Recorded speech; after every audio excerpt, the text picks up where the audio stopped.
Everyone. So for the next 2 days, we'll talk about AK and CKD. طيب. We're not going to go a lot of details. We'll know just general, especially about CKD. Right? We'll start with CKD and we'll move to AK. If we finish CKD today, so be it. If not, we'll move on to tomorrow. We're not going to be talking about infertility. طيب. This is a common term that we use all the time. GFR, glomerular filtration rate. And over the last few days, you guys notice that I'm always talking about filtration, right? Electrolytes, volume, protein sometimes, unfortunately. So why is it important for us to know? Because this is we talked about creatinine being able to define if the patient is having a normal renal function or not. And CKD is a little bit different. We really don't look at creatinine because it could be 150, 200, because this is a stable state, right? We look at the glomerular filtration rate. It's a complicated formula you don't need to worry about, but it helps us define CKD and know exactly which stage it is. And why is that important? Because we're able to predict prognosis. We're able to know when we can transfer or refer the patient for transplant, or when we're able to tell the patient, you know what, it's time for dialysis, or you're heading there. And more importantly, we can predict what kind of complication will come along based on the stage of the CKD. All right, and most importantly as well, dosing of the medication. This is the formula. It's straightforward if you understand the concept. It's whatever unit concentration of something times the volume divided by the plasma concentration of the same substance. This is a very simplified way. But what did we say about creatinine last time? It's not ideal to measure a GFR, right? It's not the best way to assess a renal function. Why is that? Does anybody remember? Secreted, reabsorbed, but it's what? It's endogenous. It's being secreted by the muscles, correct? So the problem is the ideal GFR should be what? Should be just filtered. That's it. No reabsorption, right? And nothing has to do with whatever the body has to produce. If the body lacks that muscles or whatever, then we're going to lack creatinine. What do I mean by that? If I have, we'll come to inulin. If you have a bodybuilder and you have a very elderly, cute gentleman who has zero muscles, the bodybuilder will have a creatinine of 150. Then you assess the clearance of that creatinine, you find his GFR or her GFR more than 120, which is normal. Then you go to that elderly and their creatinine is 30. Everybody would assume, oh my God, that's a normal renal function. But when you assess in another way their GFR, whether it's inulin or cysteine C, you see those patients with a GFR of sometimes even less than 30. So they go with CKD stage 4 or even 5 sometimes. So creatinine is not the best, but it's common. It's easy to read for everybody, right? And it's also, most importantly, it is cheap.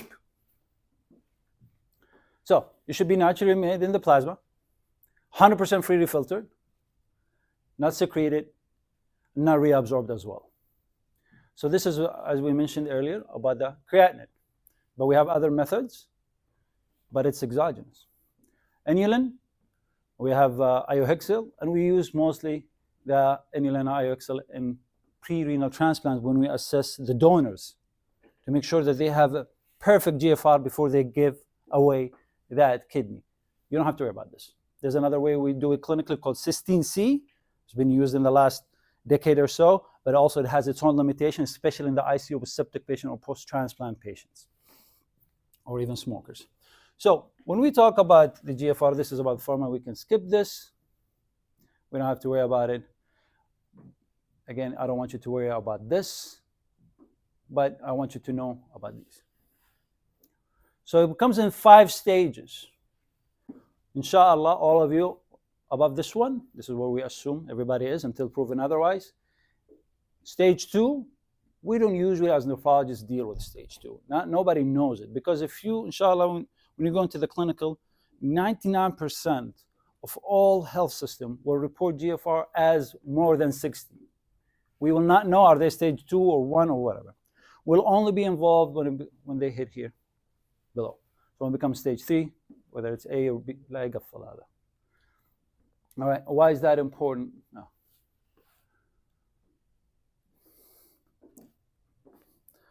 الهوت سبوت حقك يا مدير شغال وهذا مو شغال. let's take this. ما ادري حتى هنا مو شغال. Okay, maybe it's coming on now. Thank you. So what is CKD? How do we define a CKD? It's a kidney damage for more than or equal to 3 months, either structural or functional abnormalities of the kidney. So either that they might have hydronephrosis, right, obstruction, they have ischemia, right, or functional abnormality, something that secondary to a medication side effect, an infection side effect, even GN, right? So GN can also develop a CKD, but the best definition, so the difference is the time period. The patient might have an AKI and we follow up for 3 months, and then after 3 months, we do not label those patients AKI, we label them as CKD. Why is that important? Also because we know we're dealing with either transplant or dialysis. Remember when I talked about proteinuria and I said it's equal to cardiovascular disease, right? So A3 is the stage of the proteinuria, A2, A1. Forget about the stages. If you look at here, anything above 300 milligram per gram, look at this. The darker it is, the higher risk for cardiovascular disease. And regardless of the stage, if they have high proteinuria, they're going to have high risk of cardiovascular disease. And that's why, if you remember when we talked about GN, we always touch about the degree of proteinuria. If it's high, uncontrolled, we have to be aggressive. This is why. Regardless of the stage. And this is where we usually don't get involved, and the rest is just moderate risks. Again, we talked about proteinuria. There's a difference between proteinuria and albuminuria. Do you know what it is? Now, albumin is protein, right? Can we at least agree on that? All right. But why do we use it interchangeably?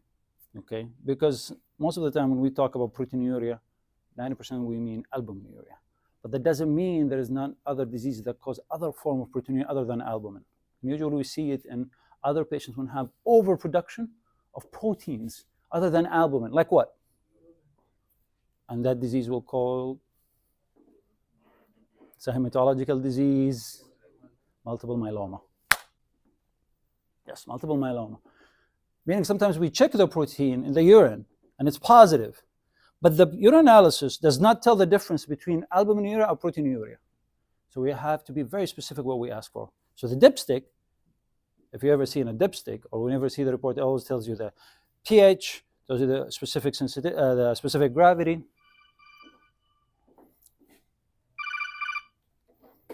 Sorry.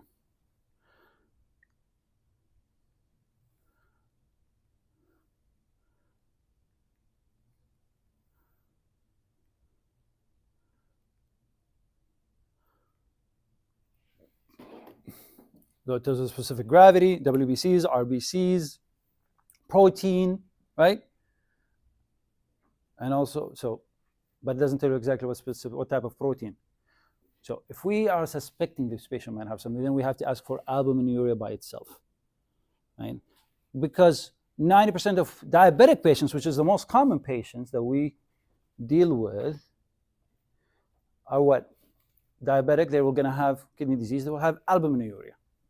Right? So we don't usually check. If I have a diabetic patient with proteinuria, less likely I will check the difference. But if I have an elderly, right, with a degree of anemia that does not go along with the stage of CKD, which we're going to show later, or they have hypercalcemia, which does not go along with the CKD, because most CKD will have hypocalcemia, right? Remember did you take hematology? Yeah. You remember the crab mnemonic, right? Right? So we have something that is iffy, and they have proteinuria. I will then check albuminuria, proteinuria, okay? Right. So this is the comorbidity associated with the CKD. As you can see, some of them are what? Unmodifiable, some of them are modifiable. The most common diabetes and hypertension, cardiovascular disease, right? It can cause CKD, and CKD can cause cardiovascular disease. That's why we have cardiorenal syndrome, different types, right?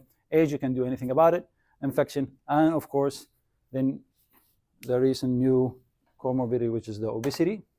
If you look at the etiologies, remember the GN lecture? It's only 5%. So if you do not go into nephrology, it's very less likely that you're going to deal with GN. Most likely you're going to be dealing with diabetes. Can we slow the progression of CKD? First of all, can we reverse it? No. Patient comes in, most of the time they ask us, like, how can I get my kidney function back? You can't, regardless what you do. What's gone is gone, if it's CKD. So, but well, we can educate them, like, you know what, we can slow the progression of your kidney disease. How do we slow the progression? What do we usually try to do when you have something that is barely walking or barely functioning? What do? You have, of course, yes, you try to help it. How? You can support it. How?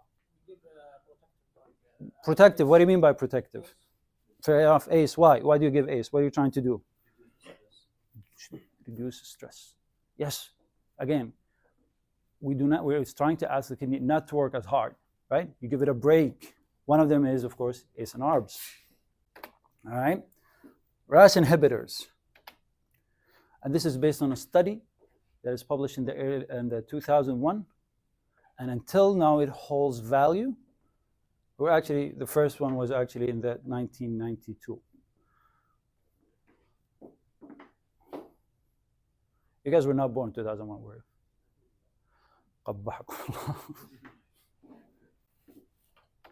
Just realized that. Because it's renal protective, right? What did we say it does? It drops the pressures inside the glomeruli, right? And when you drop the pressure, what do you tell the kidney? Do not work as hard.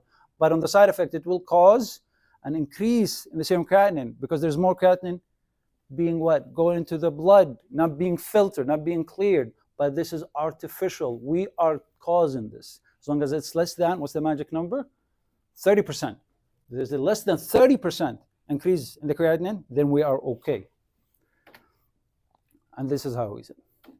You don't have to worry about all of this. Just know about this, how it drops the pressure inside the glomeruli. And by dropping the pressure, what will happen? Decrease albuminuria because of decrease of the filtration. Now, MRAs, where's aldosterone? You are aldosterone. Aldosterone, MRA, is mineralocorticoid receptor antagonist, right? And this works, what we call, same thing. It also can cause decrease of proteinuria, what we call spironolactone. It works on the aldosterone receptors, right? So we never usually combine ACE and ARBs. Do you know why? Risk of hypotension? Well, both can cause hypotension. You're absolutely right. But even hypotension actually is not bad. If they're hypertensive, actually we know now that the lower the blood pressure is asymptomatically, even if it's 90/50, but they're asymptomatic, no end-organ damage, no perfusion problem, they're still walking, this is the best. Right? So that's why the guidelines does always try to drop the blood pressure as much as you can, except in elderly, even if it's less than 120 systolic. But what else? What other side effect these medications can cause? Aldosterone. What does aldosterone do? Hyperkalemia. Aldosterone causes hypokalemia. So if you block it, it will cause hyperkalemia. So this medication causes hyperkalemia. What about this one?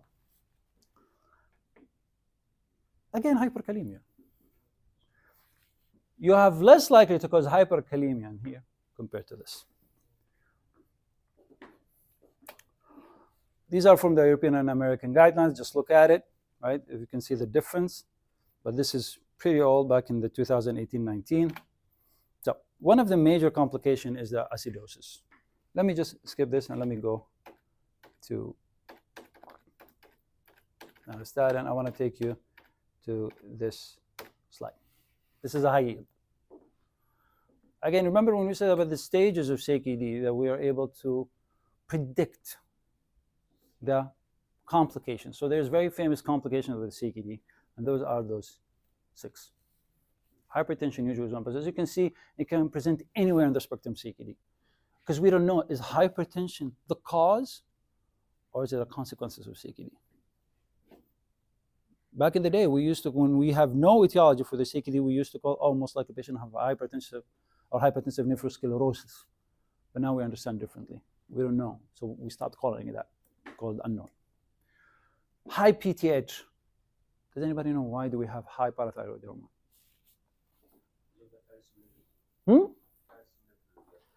Calcium. Because the kidney, the vitamin D less calcium reabsorption, so that's why the body thinks that's increased pH.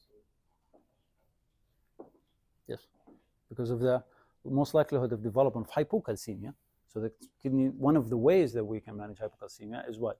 Trying to take that calcium from the intestine, try to take that calcium from the kidney, try to take that calcium from the bone. And how do we do that? PTH, right? What's another name for PTH? Anybody studying for the USMLEs? Huh? Crashing? أيوة, thrashing what? Yeah, phosphate thrashing hormone. We call it the phosphate thrashing hormone because it's trying to get rid also because of PTH will dump the phosphate. But if it fails, it becomes too high, then we develop hyperphosphatemia. Anemia. Why do we develop anemia? Why do they develop anemia? What does the kidney has to do with it? Erythropoietin. You know what erythropoietin usually present? It's not in the glomeruli. It's actually around the tubules. And that's why when we have, the etiology is very important. If you have a diabetic patient, what did we say about the diabetes with the kidney disease? They will have most likely bigger kidneys, right? It can go up to 15%. So when we go up to 15%, the presence of anemia usually not that much. But if I have a patient with a tubular disease, one of those genetic diseases that will shrink the kidney, it is more likely that they will develop anemia faster. Sometimes they develop anemia when they're stage 2. And sometimes we diagnose CKD based on the anemia. So diabetic patient most likely will not have anemia in stage 3. They might have it either in 4. Tubular patients will have significant anemia sometimes, even when they're stage 2. Okay? Hyperphosphatemia, we already talked about it because of the ATH. Acidosis and hyperkalemia. When they reach this level, we already start talking about, you know what, we need to prepare for dialysis. Go find somebody that maybe will donate a kidney for you. Let's talk about even deceased donors for you. Let's put you on the list. Either let's create a fistula. Let's prepare you for dialysis. I don't want you to know about the pathophysiology of acidosis, how it develops. All I want you to know is that acidosis is a complication of CKD. And despite we're trying to treat it, it will progress the CKD. So it's really a vicious cycle. Acidosis caused by CKD, and the acidosis will make the CKD worse. So that's why we try to control it. Right? This is the most important clinical part. And of course, uremia. When they're uremic, so there's nothing we can do. We cannot even transplant. We have to stabilize the patient first, and we start dialysis, whether it's hemodialysis or peritoneal dialysis. So cardiovascular diseases, these are the complications that we usually see with CKD. You become either hypertensive, dyslipidemic, develop AFib, or sometimes coronary disease. Even cardiac enzymes or markers, they become elevated. In CKD patients, now you guys took cardiology. How do you diagnose MI? AKG and protein, troponin, right? Of course, other than the symptoms. Troponin will be elevated.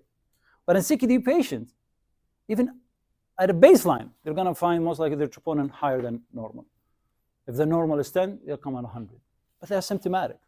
I don't treat it. I don't give them antidual platelets. We don't send them for cath.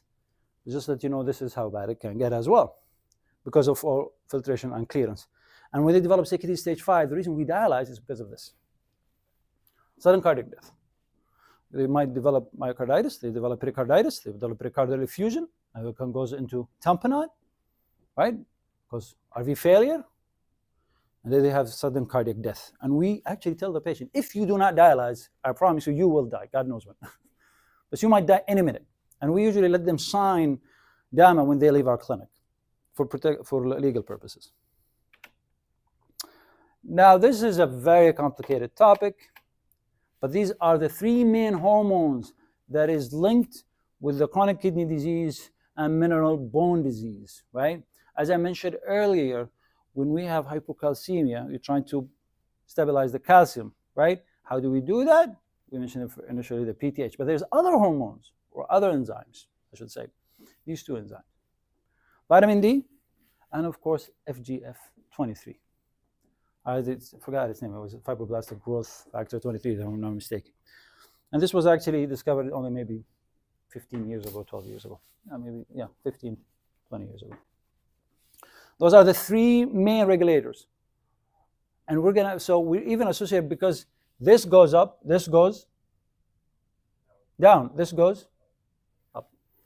And this is associated with fibroblastic changes in the bones, associated with also atherosclerosis, and it's also associated with worsening of the CKD because of the sclerosis.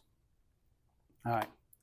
And these are the abnormality that we usually see with the bone. And yeah, so especially with the dialysis or even CKD stage 5s, depends on how severe it is, we can know exactly what's happening and we can tell which complication is expected. We call the TMV, the turnover. Is it high or low? Initially it starts high, right? With the CKD, we're trying to high turnovers, right? Let's get calcium to the blood. Let's get calcium. It becomes normal. Then there's no more calcium. They become stupidity, right? Mineralization. You're trying to mineralize initially, right? And then you stop. And the volume, literally, sometimes we do an X-ray, there's like no bones. Like, where's the bone? Just because of this.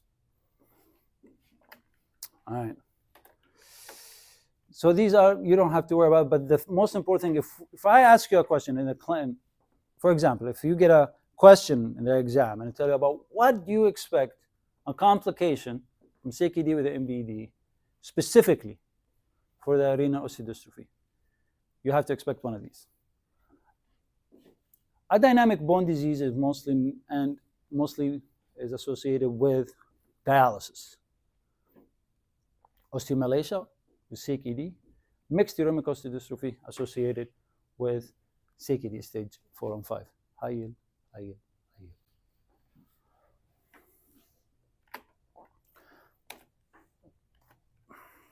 yield. Again, this is just to tell you the relationship between all. Anemia, we mentioned it earlier, but we're going to skip it because it's mostly with the hematology. But this is a very simplified way to look at it, right? When you lost the mass, because the tubules, you're going to decrease in the EPO production.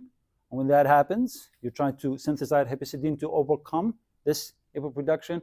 But this is also what an inflammatory, right, enzyme, and will cause mostly fibrosis. And because it will affect the RBC, the life of it, instead of 120 days, will be dropped to 60 to 90, and you're going to have more anemic patients.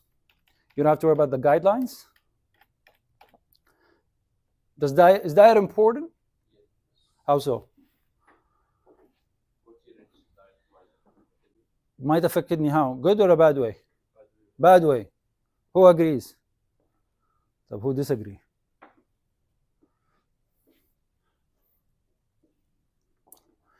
That was the thought 20 years ago, 30 years ago. And we usually told our patients when we start practice, don't eat a lot of protein, right? It's bad for you.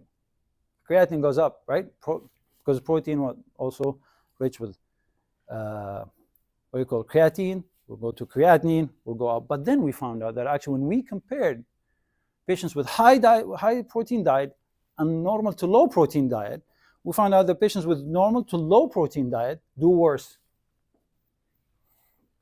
You actually do worse.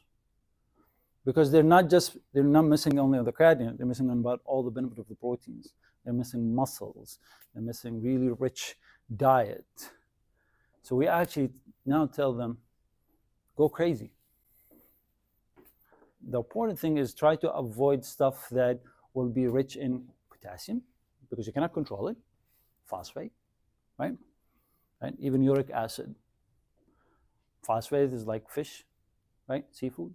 Potassium, dates, right? Potatoes. You can even oranges, bananas, uric acid as well. It's really heavy, bad diet. So we actually tell them, don't restrict your protein. This is exactly what I say. Do not restrict your protein. Eat till your heart is content. Just go slow on all these like sodas, all these kind of stuff that is rich in potassium and phosphate. So it's not about protein. It's about what other things that is present, like phosphate and potassium, right? And these are the recommendations. You don't have to worry about them.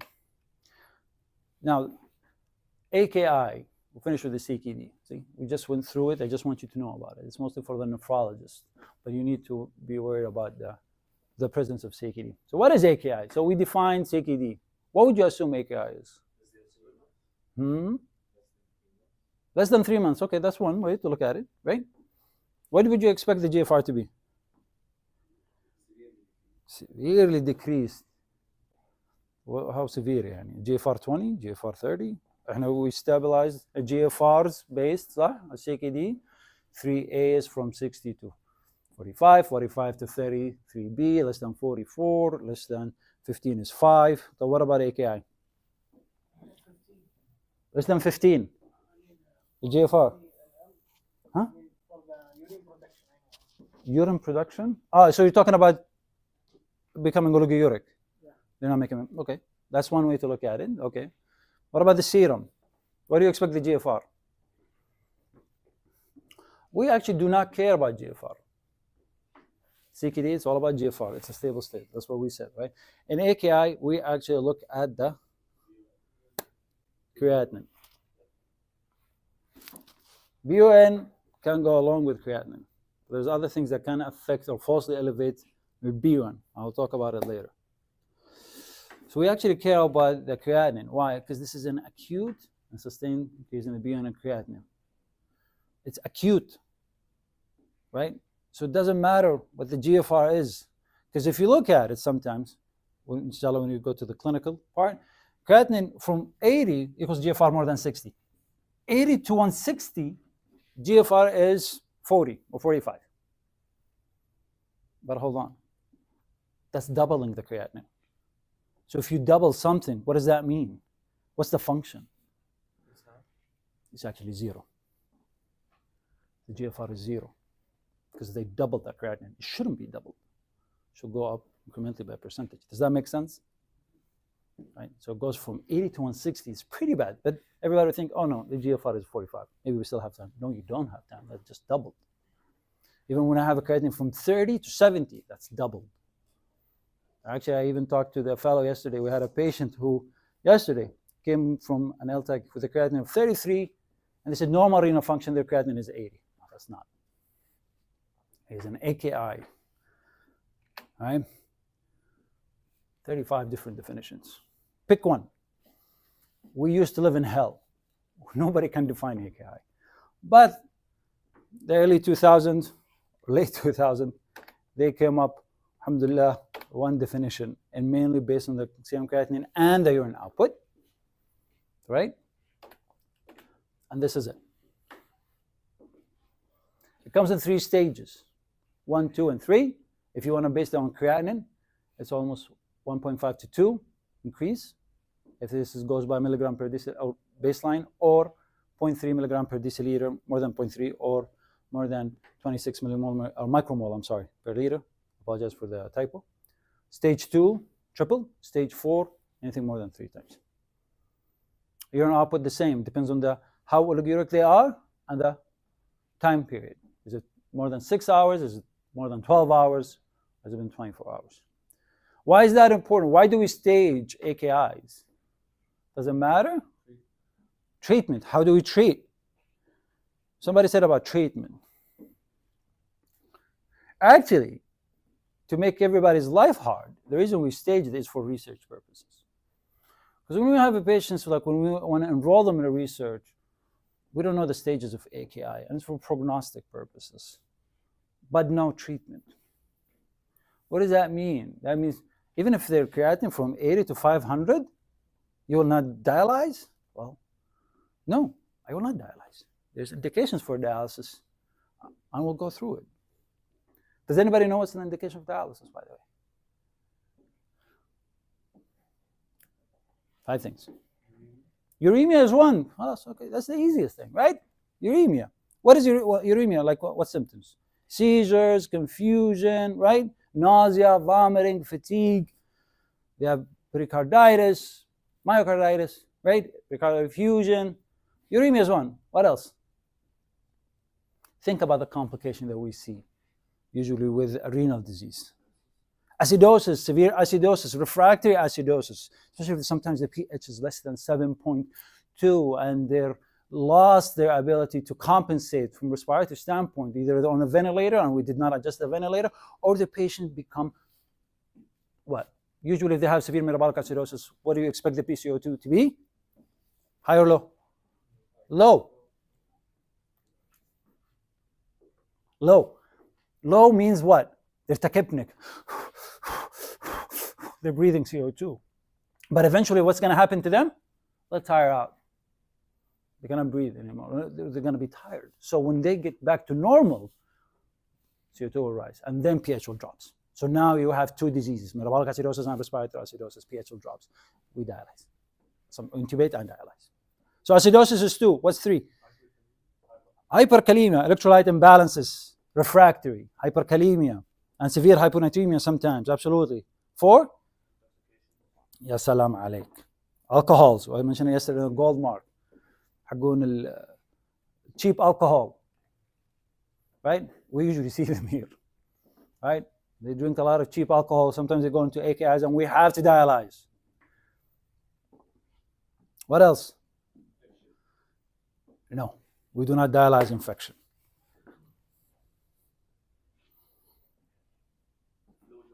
Hypervolemia. Sometimes they become severely hypervolemic. You're unable to diurese. Why? So the volume intravascular becomes so severe, the kidney gets congested. And whatever Lasix you give, they're unable to diurese. We have to dialyze them. So severe hypervolemia, right? Some of you just heard me when I'm talking to my fellow, and I asked her how much negative that patient is. The CCU patient extubated yesterday, wanted to be negative. And I asked her how much negative is. She said it's only 800 ml per day. That's not enough. Maybe it's good for her for now, but that's not why I'm trying to avoid that. Why I'm trying to avoid dialysis, because hypervolemia can go from lower extremity edemas, ascites, or pulmonary edema. Then I'm going to end up intubating the patient again. So absolutely. So those are the 5 indications, right? Uremia, acidosis, hyperkalemia, hyponatremia, electrolyte imbalances, intoxication, and hypervolemia. Did I say anything about creatinine? Has nothing to do with stages. Even as I mentioned, if you come to our clinic, you will, inshallah, in the 4th year, you will see patients come to the CKD clinics where creatinine will lie. It's 1,000. We do not dialyze. We prepare them. We tell them, like, listen, it might happen. But he has nothing or she has nothing from those symptoms. Don't dialyze. All right? We talked about this. It's mostly for research and dialysis. What are the differential diagnoses? Why is it important to diagnose, or the etiology, to know the etiology? Because we do not treat AKI. AKI is an end organ damage. What does that mean? The damage happened. We do not have medications to reverse that damage. We have to let it ride out. Unfortunately, we're just hoping, literally jump السرير, please, please, please get better. Because if you don't get better after 3 months, what's going to happen? CKD. So why is it important to know the etiology? Or how do we determine etiologies? I'm sure maybe some of you read it, but what are the 3 different types of renal disease based on the etiology? Pre-renal, intrarenal, post-renal. That's the classic way to differentiate.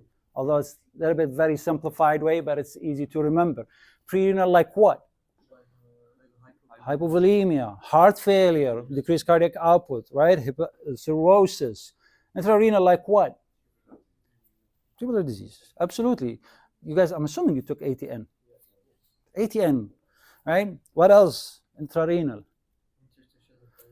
AIN, GNs, TMAs, all these vascular and tubular diseases. Absolutely. Post-renal is very classic. Right? Obstructive, either stones or prostate. يجيك prostate كبر راسه. Or يجيك sometimes ladies with severe endometrial cancer or ovarian cancer cause obstruction of the ureters. So, depends on the site. This is the best way, we said. Pre-renal, intrinsic renal, and post-renal. Pre-renal is the classic way, multiple sites and perfusion, that was what we mentioned. And this is the pathophysiology, what happens, right? Afferent, what was going to happen when you have pre-renal? Afferent, well, drop, right? Hypovolemia, okay? What's going to happen then? Try to dilate. And when you dilate, what happens? Huh? Edema? What's the edema? Pressure will increase. But after what? As a protective mechanism, everyone will try to decrease, right? RAS. And increase the pressure. When you increase the pressure, what's going to happen? GFR increases. Pressure goes up. GFR increases. And when GFR increases, when you increase the pressure, what's going to happen inside the glomeruli? More filtration, more damage. So imagine this. If I have a septic patient, septic shock, and this dilates, what's going to happen inside? More infection, more nitric oxide, more TGFs, more bacteria, more whatever goes in. And you're actually telling me to filter that or stick that to the tubules? Make sense? All right. These are the causes. But it's very idiotic. صراحة. I don't like it. Why?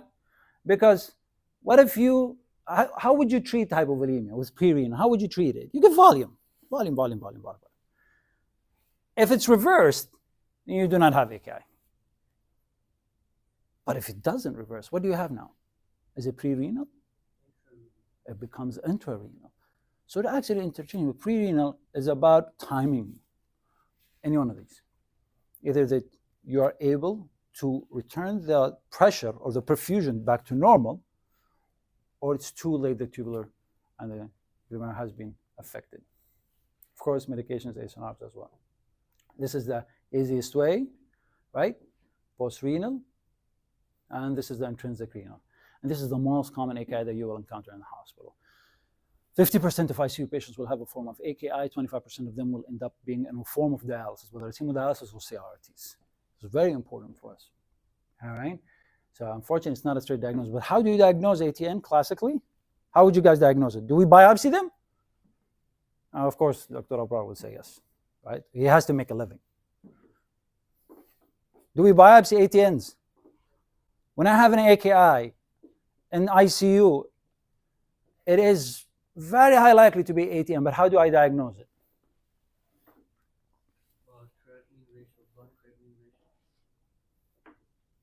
No. I was very specific about it. What kind of cast? Mingal cast. Yeah, what kind of cast, doctor? What a cast? You're not wrong. It's a tubular disease, right? And when we talk about tubules, what I'm not sure Dr. Abrar mentioned, but that means what? You have more urine, quote unquote, inside the tubules that are unable to be secreted. When you have more time being inside those tubules and the epithelial cells being shredded inside, what's going to happen? An envelope, like a jigsaw square. And this is the cast. So we have a form of cast. Does anybody know what cast in ATN? Granular cast. Is that sensitive or specific? It's a high yield, by the way. That's a high yield question. Is it sensitive or specific? Sensitive or specific? Huh? Sensitive. It's not specific. What's specific for ATN? Of course, biopsy. That's a cheat. You cannot cheat. I'm talking about cast. Of course, you're going to biopsy. But we do not biopsy them, actually. We make a diagnosis based on the urine. What's specific? Which cast is specific? Squamous epithelial cell. We just mentioned epithelial cells being dyed, right? Squamous epithelial cell. Good job. So damage could be, as we mentioned, tubular vessels or glomeruli, right? And this is how we differentiate between them. We already talked about this, right? And we touched base on this, right? GNs, vascular, or tubules, right? Tubules could be ATN or AIN. Vascular could be anything from emboli, thrombosis, or TMA. You don't have to worry about it. And glomerular disease is anything from vasculitis or GN. Okay? Straightforward? ATN, the most common AKI we encounter in hospital. How can we tell the difference? How did it happen? Sometimes we actually diagnose, when we see ATN, the patient's not being diagnosed, we can tell them, like, listen, go look for sepsis. Either direct toxins or ischemia or sepsis. Toxins like what? Hemolysis, rhabdomyolysis, right? Because when the hemolysis, rhabdomyolysis, when cells break down, a lot of what comes out? CK, right? And these are very, and more importantly, globulins. They're very toxic, nephrotoxic.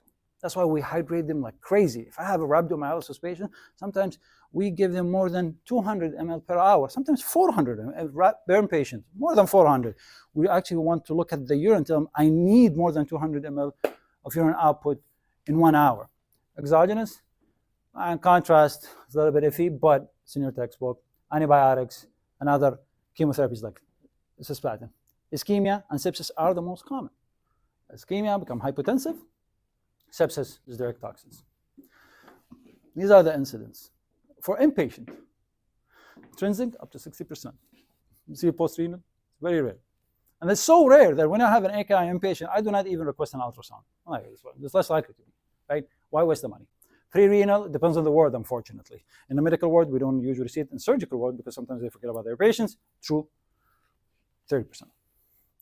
Outpatient, in the ER, most likely, right? Pre-renal. That's why whenever they see AKI, they always give volume. They always give fluid. Let's give fluid and see what happens. That's their way to go. And I cannot fault them. Okay? Sometimes they do not have the time. Sometimes the history is vague.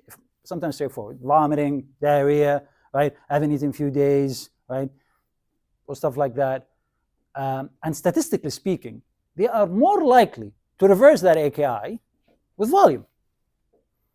So that's why it's very important. Outpatient versus inpatient, high yield. All right, how do we work up AKIs? Huh? Vital signs. That's true. Why do you look for vital signs? Who said vital signs? Why do you look for vital signs, doctor? What do you look for from vital signs? Blood pressure, perfusion, absolutely. You look for perfusion. Good job. And tachycardia, it could also go with hypovolemia, right? Temperature can be with sepsis. What else? So we got vital signs. What else? Urinalysis. You're the first to mention urinalysis in the last 3 years. Or actually 4. Right? To us, it's like our AKG. No cardiologist will accept a consult or even calling them without getting an AKG. Oh, doctor, I have a chest. We have a patient with a chest pain. What's the AKG? Oh, we didn't do one. They hang up. So, you will see us walking with urine, by the way. We'll go take it with us to the lab. True story. So, urinalysis, absolutely. We look for hematuria, we look for proteinuria, we look for the pH, right? Specific gravity as well, or ketones. What else? What do you look for CBC, doctor? Okay, so you mean renal profile? Yes, we look for the blood work. You look for the hyperkalemia, look for electrolytes. What else? Acidosis.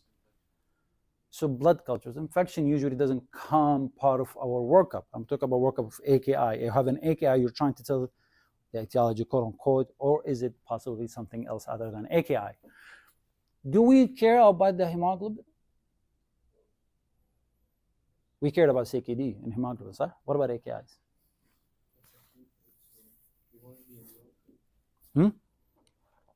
It's acute, so what? Right. Let me ask you this. You took hematology. An anemia of chronic disease, how long does it take to develop anemia of chronic disease?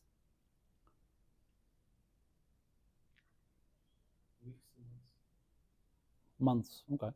Anybody else? 10 days. 10 days to 2 weeks. We care about the anemia here because it can tell us 2 things.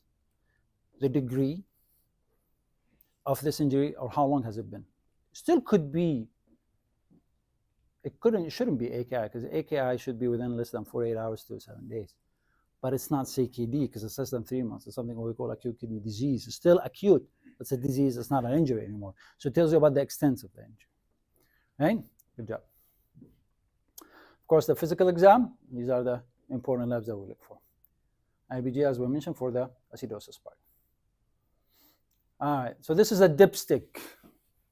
We used to look at it ourselves. Now there's machines that we just insert in and will give us the readings. And these are the things that we usually look into. Specific gravity, why is it important? What does it tell us if it's high? What does that mean? It's concentrated, right? And we have concentrated, most likely you have high urine osmolarity, right? Urine is concentrated. Proteinuria, degrees, right? Hematuria with the presence of RBC. Ketones, what is ketones? Usually the scenes and DKA patients, or could be dehydrated, starvation, absolutely. Nitrogen leukostrains, because these are found in UTIs or cystitis, just infection if they're positive. Microscopy. High yield? No. ريحكم شوي. How do we distinguish between them? Now, this is the classic teaching that you mentioned when you look at the B on creatinine. ratio. That being said, no nephrologist in clinical practice, talking clinical practice, we use this. Never, ever, ever, ever, ever. Especially when we look at the FINA. We don't look at the FINA. What we look at, we look at this, that's it. So for your sake, you're going to get a question about the difference of how do you differentiate, but you're not going to be asked about the specific gravity. Excuse me, I'm sorry. العامري هلا عبير.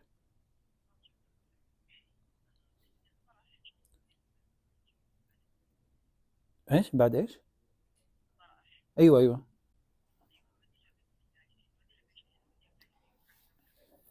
level 9. Okay.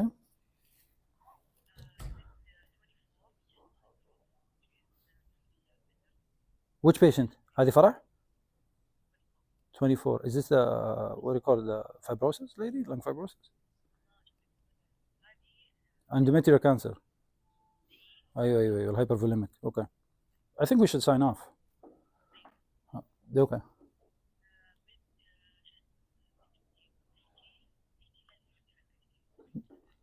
مين 18؟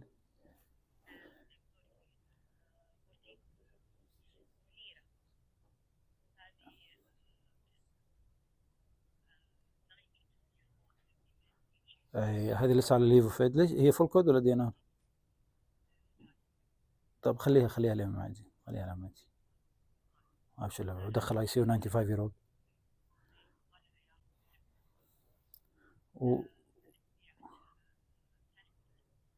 ايوه عندها كوليسيستايتس. ممكن نكلم راديولوجي، ممكن يسوي لها بي تي سي ولا حاجه. Yeah, let's call it IR and see. How much levofed?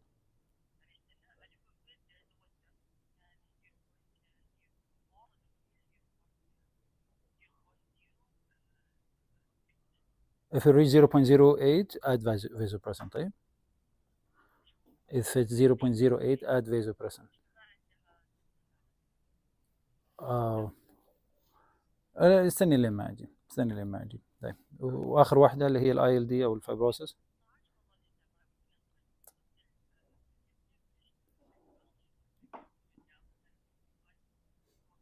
كم الار ار؟ طيب wait until I come. اوكي خلاص. اسمع، انا بخلص المحاضره واجي. I need another one. الله يسعدك، شكرا. يلا سلام.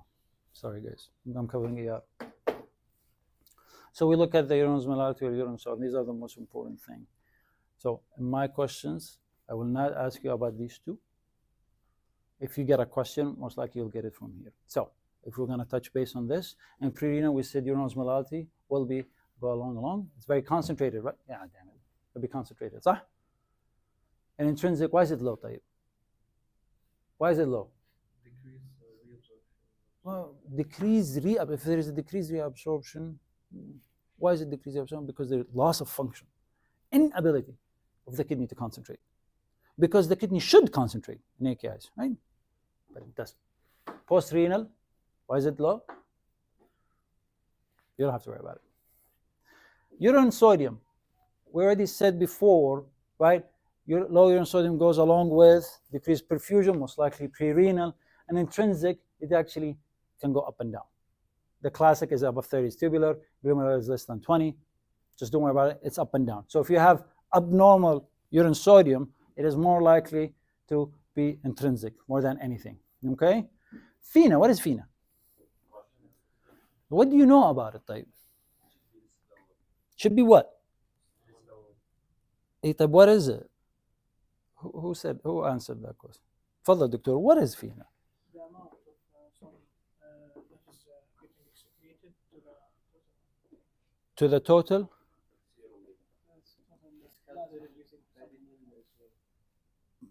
You guys read about it? Something. So they say here it's about the amount of sodium being secreted, صح? Based on the serum. That's what you're saying? Yeah. Okay. What about you? Based on the filter, how much is being secreted? Now let's elaborate.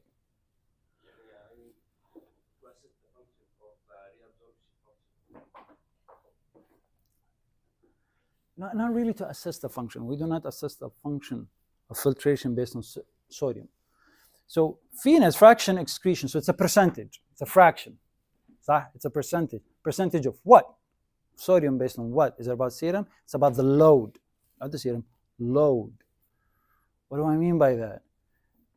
Is the Western diet sodium load similar to the Eastern Asian diet? No, right? You can't eat burger all day. Of course, somebody who's eating seafood all day expect that the sodium load is the same, right? So it's about the load. And why is that important? Because if their load is low, because it's a formula actually that we calculate, if the load is low, the percentage should be low because there's not much in it. But because these are based on Western researches, so they assume that most of our diet will be this or as heavy salt as expected from their diet. And based on that, as you mentioned, then it becomes how the kidney is taken into account that load, sodium load, and how much is being secreted. Because if the ratio is low, you would try to link it with the urine sodium. But this actually depends on one thing that you mentioned, is about the structure and the function. A patient with a CKD cannot have a normal fraction excretion of sodium. What do I mean by that? If a patient with a CKD stage 3, they have a problem with the filtration and secretions, huh? So are they able to retain the same as normal renal function? Shouldn't. So here it says fraction excretion is less than 1, should be pre-renal. But this is assuming they're able to retain everything because it's an AKI. But in a CKD patient who developed AKI, their normal is 2 because it's abnormal to begin with. So anything less than 2 is pre-renal, actually. Does that make sense? And there's other things that are taken into account. They have to be what to assess the fraction excretion? They have to be oliguric, off diuresis. So if I have a patient with normal urine output or non-oliguric, I'm checking FeNA, I'm like, who cares? I said, I don't care. It's wrong. So focus on these two. So these are the hints that you're going to see. This is ATN. This is a granular cast. And this is squamous epithelial cells. See the difference? See the envelope? By the way, it really looks like this. This is actually from one of our patients. Okay. What is this? Take a hint. Anybody else? It's WBCs. It's AAIN, acute interstitial nephritis. This is a classic teaching about, when you have elevated serum eosinophils, you're going to see cholesterol emboli. It can cause, oh, I'm sorry, I'm done. I apologize, please. We'll finish tomorrow, guys. We're almost done. Allah